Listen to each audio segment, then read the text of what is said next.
এমন হয়েছে যে এক রাজ্যে সকালবেলা এক জায়গায় ইমিগ্রেশন অপারেশন হয়েছে, বিকেলে আরেক জায়গায় চালানো হয়েছে। সেটি হচ্ছে কুয়ালালামপুর, পুত্রজায়া এবং সেলাঙ্গরের কিছু এলাকা।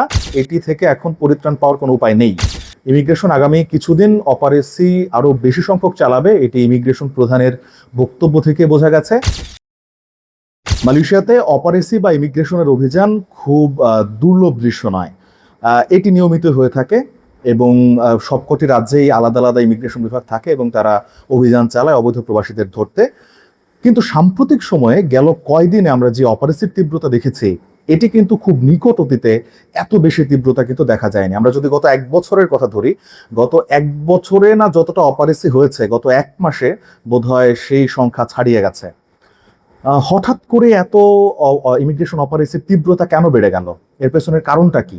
কিংবা মালয়েশিয়ার প্রতিটি রাজ্যে অপারেসি হচ্ছে এবং প্রতিদিনই হচ্ছে বলতে গেলে। এমন হয়েছে যে এক রাজ্যে সকালবেলা এক জায়গায় ইমিগ্রেশন অপারেসি হয়েছে, বিকেলে আরেক জায়গায় চালানো হয়েছে। তো হঠাৎ করে তীব্রতা বেড়ে যাওয়ার কারণটা কি? স্বভাবতই সবার মনে প্রশ্ন উঠবে। আসলে দেখুন, এর অনেকগুলো কারণ থাকতে পারে। তার মধ্যে মেজর কয়েকটি কারণ আছে। সেই কারণগুলো ব্যাখ্যা করার আগে গত কয়েকদিনের অপারেসির একটু সংক্ষেপে বলে নিচ্ছি। সেটি হচ্ছে, গতকাল মালয়েশিয়ার হাংতোয়া অপারেশনের কথা আপনারা শুনেছেন।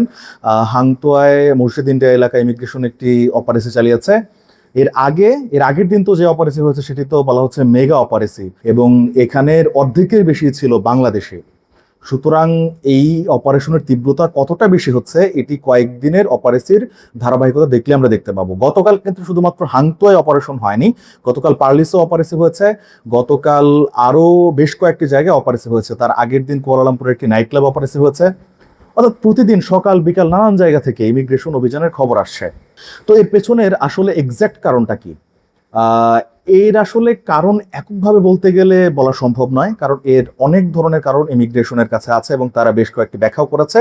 তার মধ্যে তারা যেটি সবচেয়ে বেশিবার বলেছে এবং যেটি সবচেয়ে যুক্তিযুক্ত মনে হয়েছে, সেটি হচ্ছে অবৈধ প্রবাসীদের মধ্যে যারা মালয়েশিয়াতে ট্যুরিস্ট ভিসা নিয়ে এসে কাজে যোগ দিয়েছেন তাদেরকে টার্গেট করে। অর্থাৎ মালয়েশিয়াতে বৈধ পথে এসেছেন, কিন্তু তারা এসেছেন ঘুরতে, কিন্তু তাদের উদ্দেশ্য ছিল মূলত কাজ করা। ট্যুরিস্ট ভিসার অপব্যবহার, অর্থাৎ সোশ্যাল ভিজিট পাস যেটি মালয়েশিয়া দেয়, সেটি তারা নিয়ে এসে কাজ করছেন। এবং এটি যে আসলে যুক্তিযুক্ত সেটির ব্যাখ্যা হচ্ছে এটি যে গত এক বছরে আমরা দেখেছি মালয়েশিয়ার বিমানবন্দরগুলোতে এই ধরনের ট্যুরিস্ট, অর্থাৎ ভুয়া ট্যুরিস্টদেরকে কিন্তু আটকে রেখে এরপর কিন্তু পরবর্তী ফ্লাইটে বাংলাদেশে ডিপোর্ট করা হয়েছে, এমন ঘটনা আমরা দেখেছি। এবং মালয়েশিয়ার বিমানবন্দরে জট লেগে যেত, অর্থাৎ তারা এমনভাবে আটকাতো যে জট লেগে যেত এই সকল ভুয়া ট্যুরিস্টদেরকে আটকাতে গিয়ে।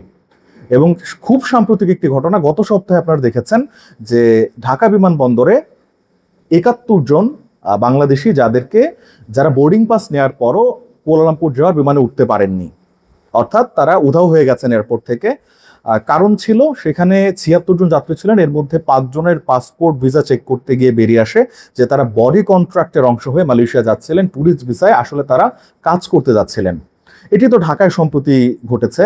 এবং ঢাকা বিমানবন্দরে সাম্প্রতিক খবরগুলো আমরা যেগুলো পেয়েছি তাতে মনে হচ্ছে যে ঢাকা বিমানবন্দর থেকেই এখন ভুয়া ট্যুরিস্টদেরকে আটকে দেওয়া হচ্ছে। মালয়েশিয়া কুয়ালালামপুর বিমানবন্দর পর্যন্ত তারা পৌঁছাতেই পারছেন না। কিন্তু এর আগের সময়, গত ২ মাস এর আগে যদি আমরা ধরি, মালয়েশিয়ার বিমানবন্দরগুলোতে কিন্তু, মালয়েশিয়ার কুয়ালালামপুর বিমানবন্দরে কিন্তু প্রচুর সংখ্যক বাংলাদেশিকে আটকে দেওয়া হয়েছে, মালয়েশিয়া প্রবেশ করতে দেওয়া হয়নি। তো এর কারণ কি ছিল? কারণ ছিল তারা ট্যুরিস্ট সেজে মালয়েশিয়াতে ঢুকছেন, কিন্তু আসলে তারা কাজ করতে যাচ্ছেন। তো এই বিষয়টি মালয়েশিয়া সরকারের এমন মাথা ব্যথা হয়ে উঠেছে যে মালয়েশিয়ার প্রধানমন্ত্রী পর্যন্ত একাধিকবার এটা নিয়ে আলোচনা করেছেন এবং প্রধানমন্ত্রীকে বারবার প্রশ্ন করা হচ্ছিল।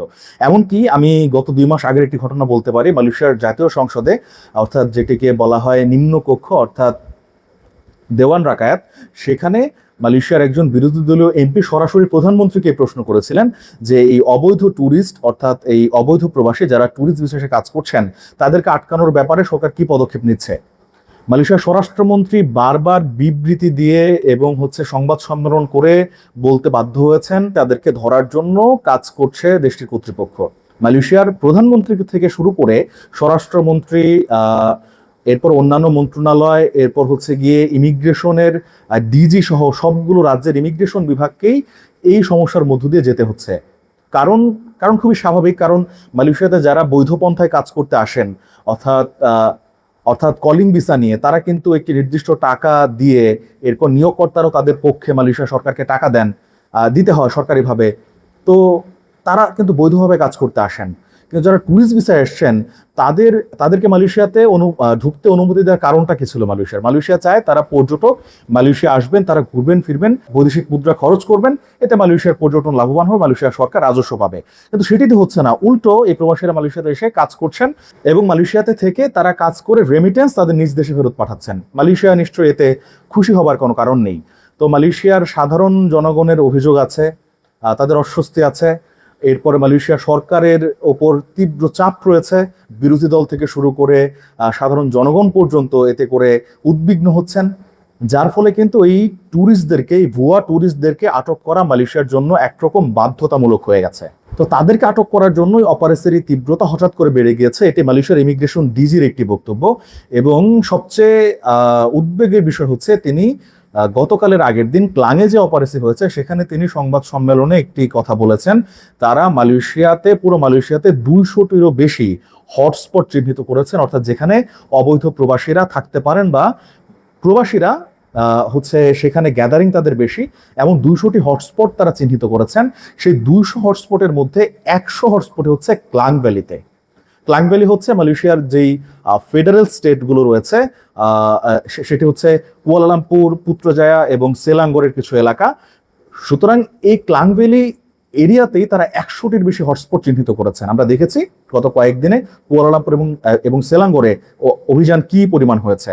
সুতরাং আমরা এটি ধরে নিতেই পারি যে আগামী কয়েকদিন অপারেশন আরো বেশি চলবে। আচ্ছা, অনেকে প্রশ্ন করেছিলেন যে ক্লাং ভ্যালিতে এত সংখ্যক প্রবাসীকে আটক করলো, এত বড় অভিযান চালালো, এটি কিন্তু ইমিগ্রেশনের পূর্ব পরিকল্পিত ছিল। দেখুন কি হয়, সাধারণত প্রবাসীরা যখন কর্মস্থলে থাকেন বা বাড়িতে থাকেন সেখানে অপারেশন হয়, কিন্তু সাধারণত ছুটির দিনে অর্থাৎ উইকেন্ডে, যেহেতু সেদিন রোববার ছিল, তো প্রবাসীরা তখন কি করেন, বাংলাদেশি বা প্রবাসী অধ্যুষিত এলাকাগুলোতে তখন তারা একটু ঘুরতে বের হন বা কেনাকাটা করতে বের হন। ইমিগ্রেশনের নজরে সেটি ছিলই, তাদের কাছে গোয়েন্দা তথ্য ছিল যে এদিন বাংলাদেশিরা এখানে উপস্থিত হবে বেশি পরিমাণে। তো সেদিন তাদের জন্য এটি অপারেশন চালানো তাদের জন্য সুবিধাজনক ছিল। সুতরাং অবৈধ প্রবাসীদের ব্যাপারে শুধুমাত্র এতটুকুই বলার আছে যে হয়তো অনেকে বৈধ পন্থায় মালয়েশিয়াতে এসেছেন কাজ করতেই, কিন্তু পরবর্তীতে কোম্পানি ছেড়ে অন্য জায়গায় কাজ নিয়েছেন, অনেকে লাড়ি হয়ে গেছেন। তো এই ধরনের ঘটনা আছে। এর জন্য কিন্তু ভুয়া ট্যুরিস্টদের এই কর্মকাণ্ডের জন্য কিন্তু বাকি সবাই ক্ষতিগ্রস্ত হবেন। এটি থেকে এখন পরিত্রাণ পাওয়ার কোনো উপায় নেই। ইমিগ্রেশন আগামী কিছুদিন অপারেশন আরো বেশি সংখ্যক চালাবে, এটি ইমিগ্রেশন প্রধানের বক্তব্য থেকে বোঝা গেছে। তো এখন আপনাদের কি করার আছে? আসলে খুব বেশি কিছু এখানে করার নেই, তবে সতর্কতামূলক কিছু পদক্ষেপ নেওয়া যেতে পারে। অবৈধ প্রবাসীরা যারা এখন যদি আপনার ধরেন আপনার বাড়িতে বা ডরমেটরিতে, আপনার হোস্টেলে এসে ইমিগ্রেশন হাজির হয়, বা আপনার কর্মস্থলে আপনার ফ্যাক্টরিতে এসে হাজির হয়, তখন আপনার আসলে খুব বেশি কিছু করার থাকে না। তবে আপনি যেটি করতে পারেন সেটি হচ্ছে সাধারণত ছুটির দিনে বা দিনের যে কোনো সময়, বিশেষত বিকালে এবং সন্ধ্যায় বাংলাদেশিরা যেখানে গ্যাদারিং করে বেশি, প্রবাসীদের যে সকল গ্যাদারিং রয়েছে প্রবাসী অধ্যুষিত এলাকাগুলোতে, যেখানে কেনাকাটা করতে কিংবা ঘোরাফেরা করতে প্রবাসীরা বের হন, সেখানে খুব প্রয়োজন ছাড়া আসলে আপাতত কিছুদিন বের না হওয়াটাই বোধ হয় বুদ্ধিমানের কাজ হবে। নইলে কিন্তু ইমিগ্রেশনের যে ট্র্যাক রেকর্ড বলছে গত কিছুদিনে, তারা কিন্তু এই সকল বিষয় ফলো করেই অপারেশনগুলো চালিয়েছে।